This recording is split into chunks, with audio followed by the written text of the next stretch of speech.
গাজায় সাধারণ ফিলিস্তিনিদের উপর নানা অন্যায়, অবিচার ও গণহত্যা চালিয়ে বিশ্বজুড়ে নিন্দা কুড়িয়েছে দখলদার ইসরায়েল। এরপরও প্রতিরোধ যোদ্ধাদের নির্মূলের নামে সাধারণ ফিলিস্তিনিদের উপর সর্বোচ্চ শক্তি দিয়ে জাতিগত দমন-পীড়ন চালিয়েছে ইসরায়েলি সেনাবাহিনী। এই যুদ্ধ চালাতে গিয়ে ইসরায়েলের সামরিক ব্যয় আকাশচুম্বী পর্যায়ে পৌঁছেছে। 2023 সালের অক্টোবরে গাজায় হামলা শুরুর পর থেকে এ পর্যন্ত তাদের যুদ্ধ সংক্রান্ত ব্যয় দাঁড়িয়েছে প্রায় $76.3 বিলিয়ন। ইসরায়েলি অর্থ মন্ত্রণালয়ের তথ্যের বরাত দিয়ে এই তথ্য জানায় দেশটির সরকারি গণমাধ্যম কান। ইসরায়েলি অর্থ মন্ত্রণালয়ের সর্বশেষ তথ্য অনুযায়ী যুদ্ধ শুরুর পর থেকে তাদের খরচ হয়েছে 250 বিলিয়ন শেকেল, অর্থাৎ প্রায় $76.3 বিলিয়ন খরচ হয়েছে।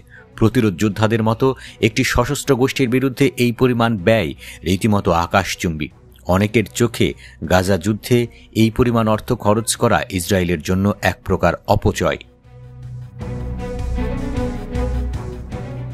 ইসরায়েলের অর্থ মন্ত্রণালয়ের সিনিয়র কর্মকর্তা বলেছেন, রিজার্ভ সদস্যদের ঠিকভাবে ব্যবহার করতে পারেনি ইসরায়েলি বাহিনী। এর ফলে যুদ্ধের ময়দানে প্রচুর অর্থের অপচয় হয়েছে। এমনকি রিজার্ভ সেনাদের বেতন দিতে গিয়ে কয়েক বিলিয়ন শেকেল ভুলভাবে ব্যয় হয়েছে বলেও মন্তব্য করেছেন তারা।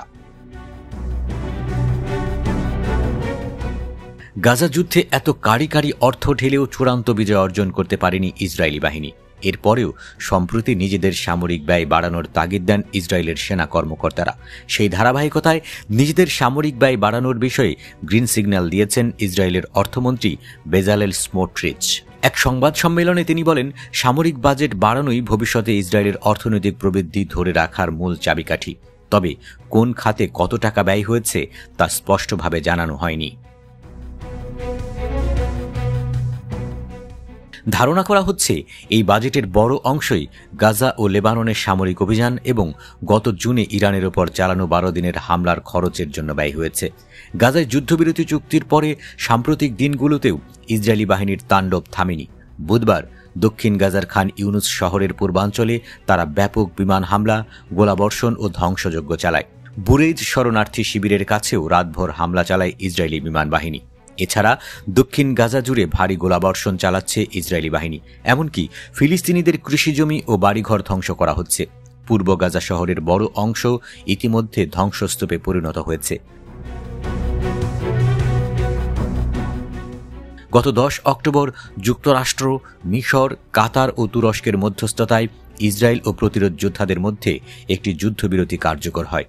এই যুদ্ধবিরতির পর গাজায় মানবিক সহায়তা প্রবেশের সুযোগ সৃষ্টি হওয়ার কথা ছিল, কিন্তু যুদ্ধবিরতি কার্যকর হলেও পরিস্থিতি এখনও ভয়াবহ। প্রায়ই চুক্তির শর্ত ভঙ্গ করে গাজায় হামলা চালাচ্ছে ইসরায়েল।